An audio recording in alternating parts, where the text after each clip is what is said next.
이었어요.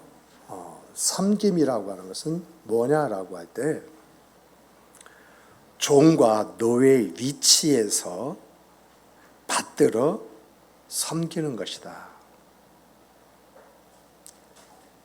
그런데 이 종과 노예의 위치에서라고 할 때 두 가지로 나누어진다고 했죠. 하나는 하나님 앞에서 어떻게 내가 종의 위치에서 그분을 받드는 것, 이것이 섬기는 것이다. 두 번째는 이제 내가 내 이웃들을 이렇게 받들어 섬기는 것, 이러한 것들이 섬기는 것이다 라고 이렇게 이야기했어요. 그런데 이 구약을 보면은 좀 수동적이야. 내가 복을 받으려면 그렇게 해야 돼. 내가 무언가 인정을 받으려면 그렇게 해야 돼. 그러나 신약에 와서는 그렇게 말하지 않고 능동적인 이야기를 합니다. 너희들의 생각과 삶은 이렇게 살아가기로 결정되어져 있기 때문에 그렇게 살 때에 자연스럽게 너희들은 인정받는 그 생과 삶을 살 수가 있다라고 이렇게 이야기를 했어요. 그런데 오늘 여기서 우리가 생각해야 할 것은 우리가 섬김에 있어서 수동적으로 할 것이냐, 능동적으로 할 것이냐. 그 수동과 능동을 결정하는 것이 있다면 그것이 뭘까요? 따라서 해보십시다. 확신이 결정합니다. 여러분과 제가 하나님의 말씀에 대한 확신을 갖는다고 한다면 하나님이 이렇게 약속하셨으니까 이걸 받기 위해서 이러한 모습을 갖는 것이 아니라 하나님께서 나를 구원해 주셨고 나에게 은혜를 베풀어 주셨고 정말 자기 아들까지 우리에게 내주시니까 어찌 그 모든 것을 우리에게 주시지 아니하겠느냐. 그리고 더 나아가서 이제 죽었다가 다시 살아나는 이시는 그리스도 예수시니 그는 하나님 우편에 계신 자요 우리를 위해서 간구하시는 자신이라고 하는 이런 확신이 딱 주어지게 되어지면 어떡합니까? 하지 말라고 해도 해요. 그래서 우리가 하나님 앞에서 진정한 섬김의 모습, 내가 사람들 앞에서 진정한 섬김 모습, 그래서 주님께서 이제 너는 마음을 다하고 목숨을 다하고 뜻을 다하여 주 너희 하나님을 사랑하라. 이것이 크고 첫째 되는 계명이요 둘째도 그와 같으니 내 이웃을 내 몸같이 사랑하라. 이 두 계명이 온 율법과 선자의 강령이라고 말을 했거든요. 그러니까 우리가 어떻게 하나님께서 우리 예수께서 말씀하신 바 그 새 계명을 지키는 그런 사람이 될 것이냐라고 할 때에 여러분 안에 내 안에 늘 주님으로 말미암아 확신이 가득 차 있기를 주님의 이름으로 축복합니다. 그렇다고 한다면 오늘 성경에서 말하는 내가 가져야 할 확신은 어떤 확신이 되어야 되느냐라고 하는 문제를 우리가 찾아봐야 되겠죠. 그렇지 않습니까? 내가 아무 의미가 없이 어떤 걸 붙잡고 확신하고 그렇게 될 거야 라고 막연하게 추측하고 이야기하기보다는 성경에서 우리가 어떤 확신을 가지고 살아야 되느냐, 그 확신을 가지고 살아갈 때 하나님은 무엇을 약속하셨느냐, 우리에게 나타날 그 역사가 무엇이냐, 이런 것들 찾아봐야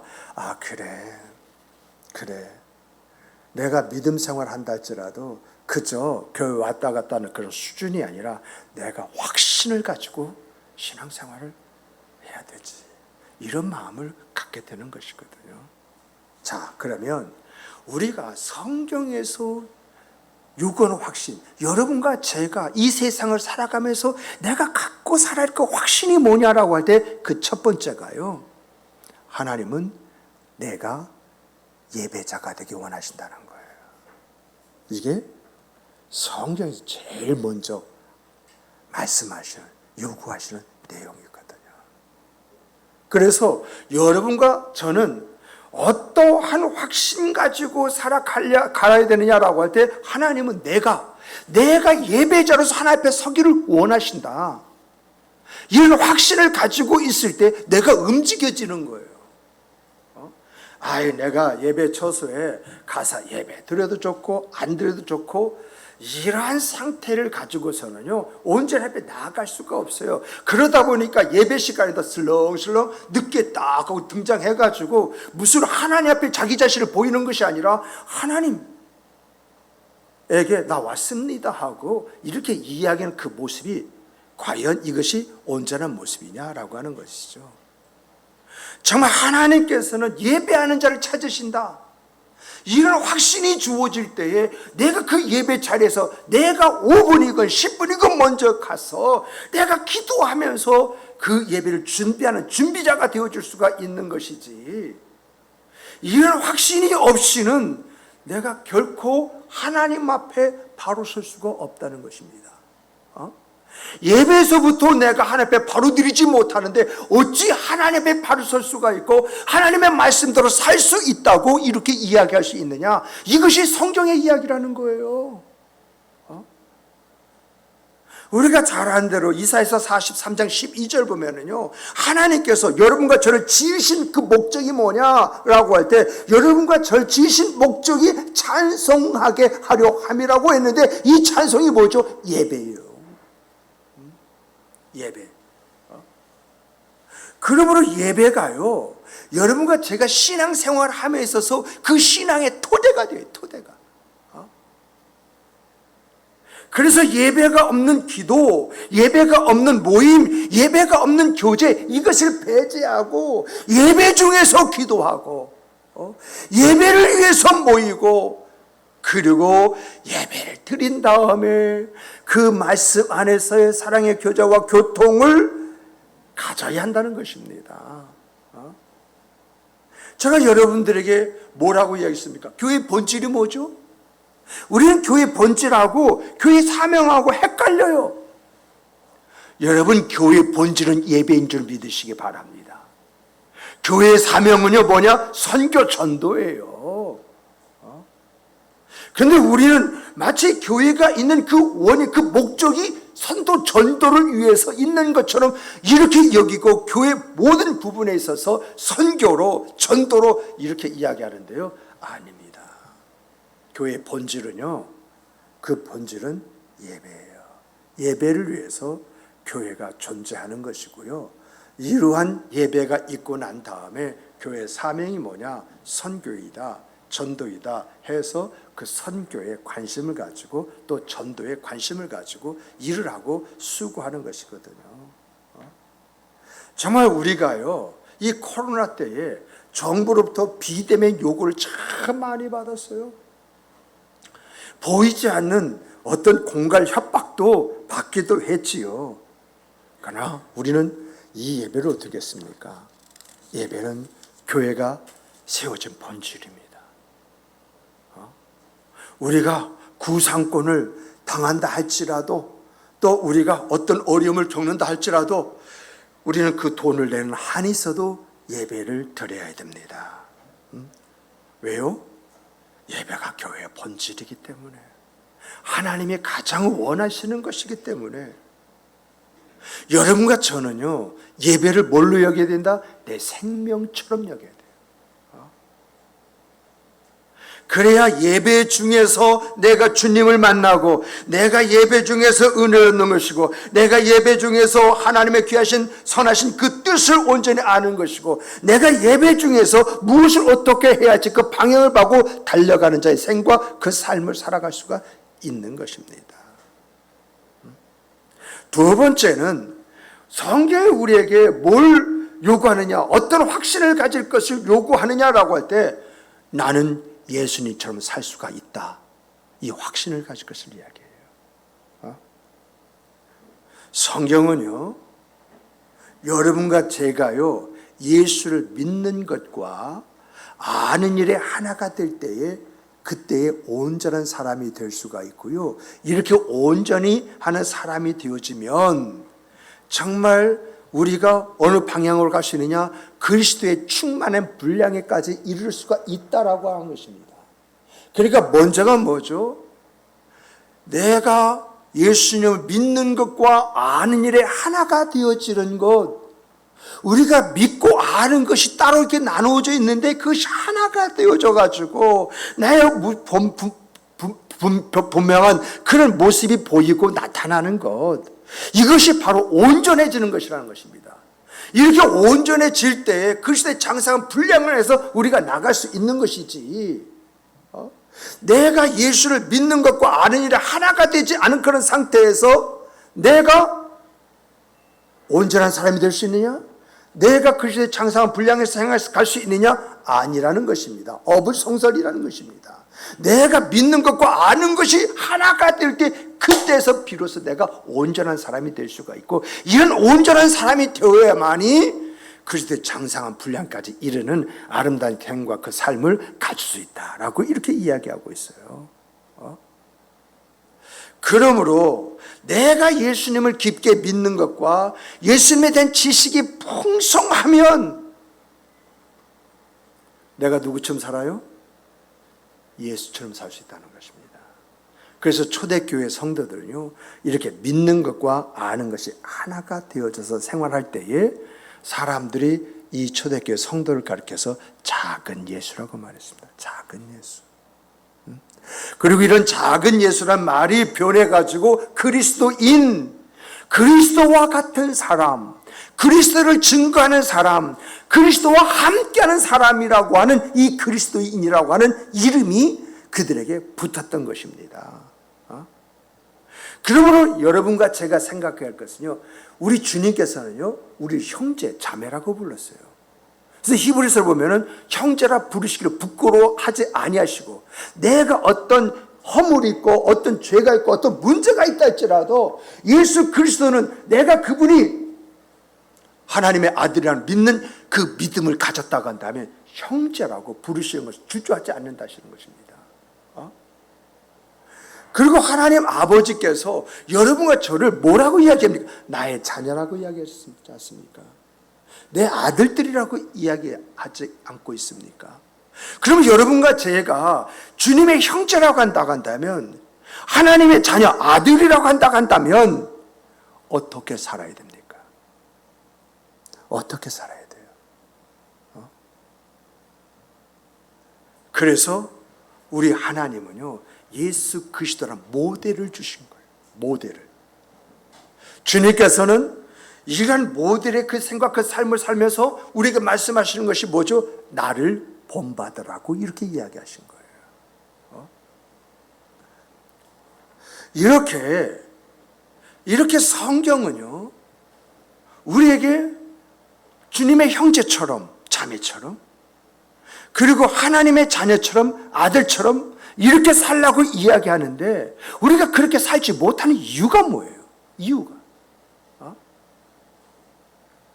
여러분, 제가 이런 부분 때문에 고민하면서 생각을 하다가 하나 깨달은 것이 있습니다. 말씀을 묵상하면서 산길차를 두루 찾아다니는 마귀, 이 마귀에게 물려서 내가 확신을 가져야 그런 사람인데 의심하고 외면하고 있다는 거예요. 마귀가요, 마귀의 생각이란 그 올무를 딱 씌워놓고, 마귀가요, 이제 정말 마귀의 그 옳고 그름이라는 게 있지 않습니까? 마귀가 가지고 있는 옳고 그름, 그것이랑 그 옳고 그름을 세상으로 딱 채워놓고 말입니다. 나로 하여금 그렇게 말하게 하는 거예요. 나로 하여금 그렇게 행동하게 하는 거예요. 이것이 마귀에게 삼킴을 받았다는 뜻이구나. 마귀에게 삼킴을 받았기 때문에 믿을 것을 믿지 못하고, 말할 것을 말하지 못하고, 행동할 것을 행동하지 못하는, 그래서 바울은 바울이고 예수님은 예수님이고 나는 나다, 이런 말을 하고 있는 거예요. 다시 말하면요, 나는 바울처럼 살 수 없어, 이 선언이에요. 나 예수님처럼 살 수 없어, 이란 선언입니다. 정말 하나님의 뜻과는 완전하게 상반된 그런 말을 하면서, 그런 행동을 하면서 그렇게 살아가고 있다는 겁니다.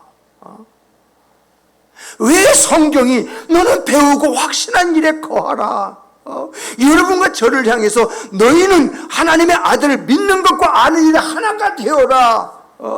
그리스도의 장성한 분량에까지 성장하고 성숙해라. 왜 이런 말을 하고 있는 거예요?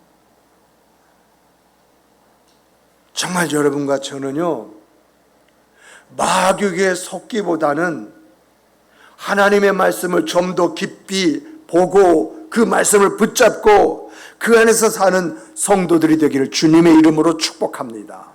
축복합니다. 저는요, 복음성 중에 이거 잘 안 부르는 복음성이 있어요. 요 가사만 되면 입 딱 다물어 버리는 것이 있습니까? 예수님처럼 바울처럼 살 수 없으나 그것은 아니에요. 왜 살 수 없어요?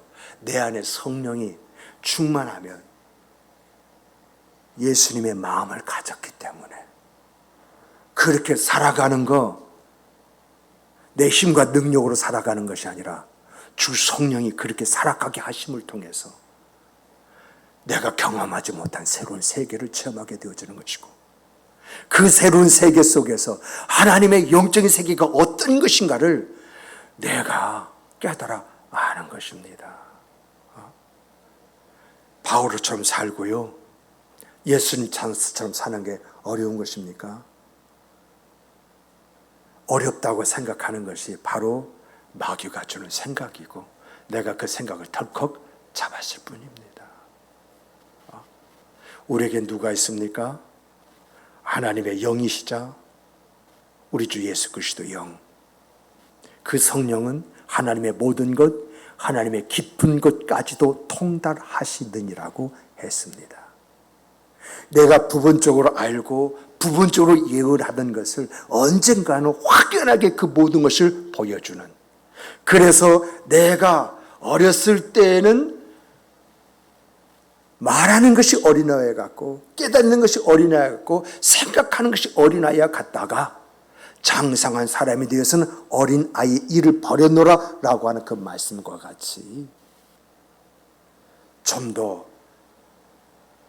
내가 보지 못한 세계를 내가 보게 되어지고 내가 경험하지 못한 그 세계를 경험함으로 말미암아서 내가 하나님 앞에 세워진다는 것입니다. 성령의 오묘한 조화, 그 신비로움이 나를 일깨우고 나를 세워간다고 하는 것입니다. 그러므로 진정 오늘 여러분과 저는 말씀 안에서 성령의 그 역사를 사모하고 성령이 붙드시고 인도하심 속에서 아름다운 계시의 열매, 이 열매를 말미암아 내가 지금까지 경험해 보지 못했던 그 하나님의 세계, 그 하나님의 세계에서 찬송하는 자로 발견되어지는 여러분과 제가 되기를 주님의 이름으로 축복합니다. 세 번째는 하나님은 내가 드리는 예물 있죠. 이 예물을 기뻐 받으신다는 이 확신입니다. 성경을 보니까는요, 이렇게 내가 드리는 그 헌금 있지 않습니까?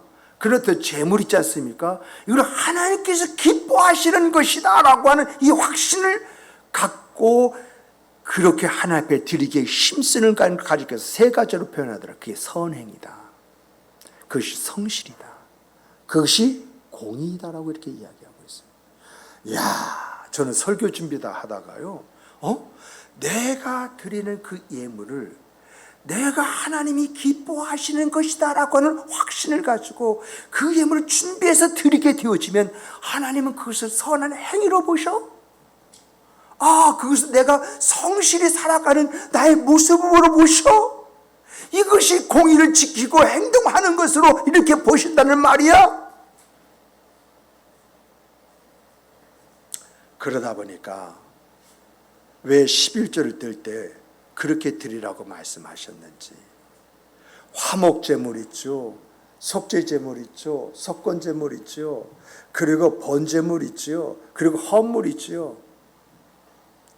드릴 때에 그 드리는 자의 그 마음을 왜 이야기하셨느냐, 이것이 탁 하고 보이기 시작을 하는 거예요. 하나님 앞에 제물을 드릴 때에 어떻게 해요? 흠없고 정결한 것. 그래서 어떡합니까? 그 양의 새끼를 드린 거면 양의 새끼의 입을 떠들어가지고 이빨 사이에 뭐가 문제가 있는지 없는지 털을 다 뒤져가면서 그 몸에 상처가 있는지 없는지 발바닥을 뒤집어가면서 그 발바닥에 뭐가 문제가 있는지 없는지 다 살피고 체중에 따라서 정말 토실토실한 것, 이것을 드리는 그 자체가 어떤 겁니까? 선행이라는 겁니다.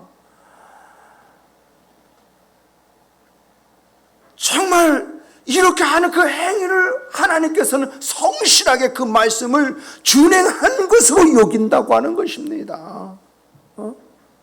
그렇게 행하는 그 자체가 하나님의 말씀을 지키는 그 사람의 공의가 되어지더라라고 하는 그런 이야기죠.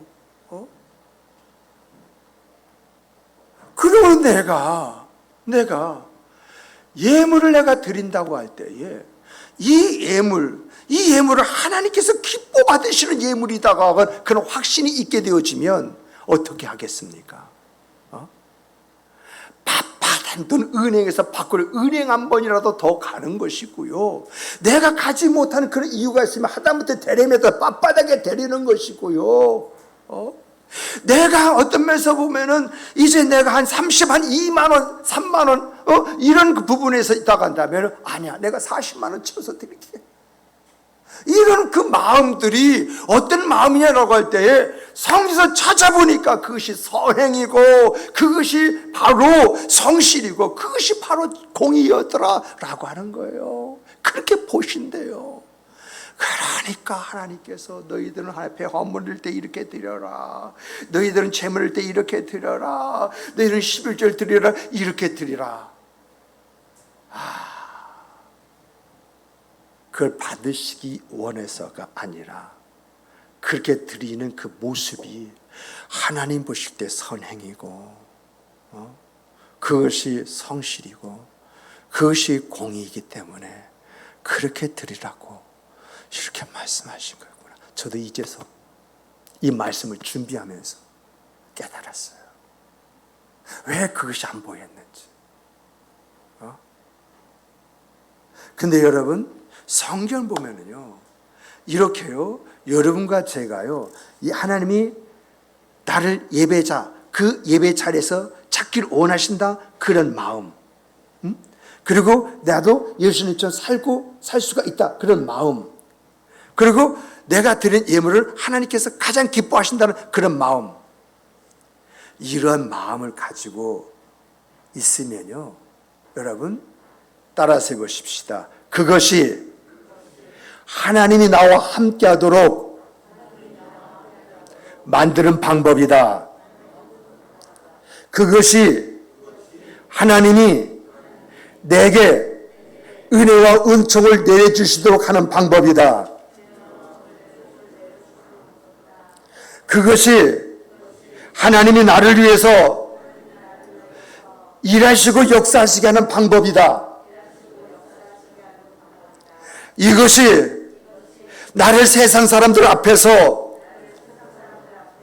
으뜸이 되게 하는 방법이다.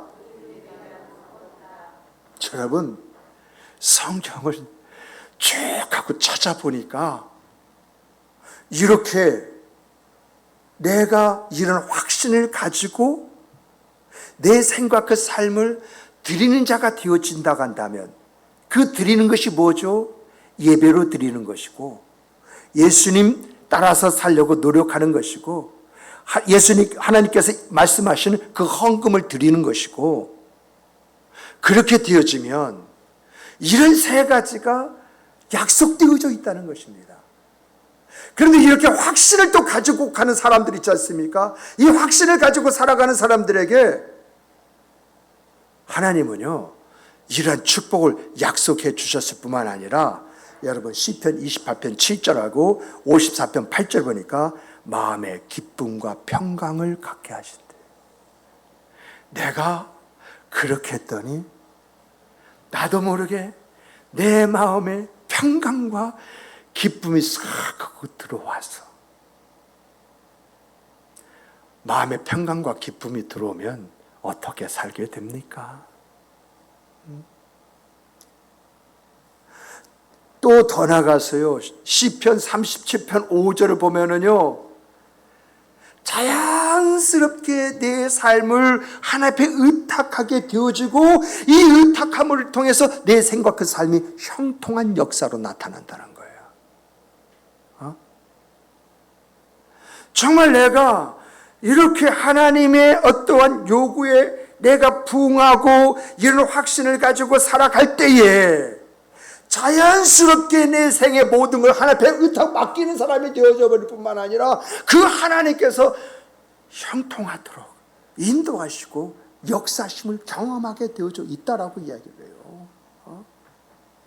또 시편 22편 4절부터 5절, 시편 40편 3절을 보게 되어지면 어떤 고난과 고통이 온다 할지라도 그 고난과 고통에서 건짐을 받게 되어진다라고 이렇게 이야기하고 있어요. 우리가 살아가면서 여러분, 우리에게 고난, 고통 없습니까? 다 있잖아요. 그렇잖아요. 믿는 사람에게 밤이 찾아오지 않습니까? 그럴 때 우리도 아파요. 우리도 고통 가운데 살게 되어져 있어요. 그런데 중요한 것은 그러한 환경과 상황 속에 놓여져 있을 때 하나님이 건져주신다는 거예요. 또 시편 25편 2절을 보게 되어지면요, 우리가 살다 보면 삶의 경쟁자들이 있지 않습니까? 또 살다 보면 신앙에 대적하는 대적자들이 있습니다. 이런 삶의 경쟁자들과 삶의 그 대적, 신앙의 대적자들, 이런 대적자들을 이기도록 하신다는 거예요. 이기도록. 또 시편 125편 1절을 보게 되어지면 어떤 환경과 상황과 처지에 우리가 있다 할지라도 요동하지 아니하도록 날 붙잡아 주신다는 거예요. 그리고 더 나가서 시편 23편, 예레미야서 39편, 이제 18절, 시편 28편 16절을 보니까 뭐라고 하느냐, 사망의 음청한 골짜기를 다닐 자라도 해를 들어오지 않게 하신다고 그래요. 예레미야서 17장 7절과 시편 28편 5절과 이사야서 28편 5절과 잠언 16장 20절 보니까 들어가도 복을 받고 나가도 복을 받도록 그렇게 은혜 주시겠다는 거예요. 잠언 28장 25절과 신명기서 22장 7절과 이제 신명기서 25장 15절 보니까 풍족함을 누리게 될 뿐만 아니고 부를 부르게 되어져 있고 그리고 장수하게 되어져 있다고 이렇게 이야기하고 있어요. 정말 여러분과 제가 하나님의 그 원하심, 그것을 내 가슴에 두고 내가 확신 가운데 그 일을 행하고 살 때에 이런 약속들을 통해서 우리가 미래를 바라보고 살아갈 수 있도록 열어주시고 자연스럽게 내 삶에 있어야 할 것들을 채워주시고 공급해 주시고 그 안에 지켜주시고 보여주고 인도해 주심으로 인하여 평강의 아름다움을 갖고 하나님을 노래하게 만들겠다라고 하는 그런 이야기를 하고 있는 것을 보게 됩니다. 이러한 내용을 볼 때에 우리가 어떤 마음의 자세를 가지고 살아야 됩니까? 어떤 면에서 수동적인 것보다는 능동적인, 피동적인 것보다는 적극적인 이 모습을 원하시는 이 하나님을 우리가 여기서 볼 수 있는 거 아니겠습니까? 그러므로 이런 하나님의 원하심이 내 생의 그 삶이 되어진다고 한다면 자연스럽게 여러분과 저는 어떻게 살아가는 사람이 될 수가 있겠습니까? 우리는 약속을 가지고 꿈꾸는 자가 될 것입니다. 그리고 내 삶 속에 주어지는 그러한 현상들, 나타난 그러한 일들 앞에서 하나님이 하셨습니다. 나의 나된 것은 하나님의 은혜였습니다. 이 고백이 내 입에서 나오는 고백인데 립 서비스가 아니라 내 심령 저 깊은 곳에서 나도 모르게 터져나온 그 고백, 이 고백이 될 줄 믿습니다. 그러므로 사랑하는 성도 여러분, 우리가 어떻게 살아야겠습니까? 우리는요, 우리의 힘으로 어찌할 수가 없고 우리의 능력으로 감당하지 못한 일을 만났을 때에 천부의 의지 없어서 손듭니다 하고 도움을 구하는 그런 사람들이 되기보다는요, 하나님께 먼저 예배드리고요, 내 자신의 문제를 맡기고요, 하나님을 우러러 하나님의 인도하심을 지켜보는 그런 성도 여러분 되시기를 주님의 이름으로 축복합니다. 축복합니다. 축복합니다. 오늘 본문에 대한 설교는 시간 관계상 하지 않겠습니다. 다만 주제 확신이 뭐냐, 성경에서 확신을 뭐라고 이야기하고 있느냐, 이 확신을 가지고 살아가는 사람들에게 무엇이 약속이 되어져 있고 또한 그들의 생각 그 삶 속에 주어지는 것이 뭐냐라고 하는 이 부분만 살펴보고, 오늘 본문 말씀은 3일밤 아니면 이제 새벽마다 나누어서 여러분들에게 본문 말씀과 함께 말씀을 드리도록 하겠습니다. 말씀을 맺겠습니다.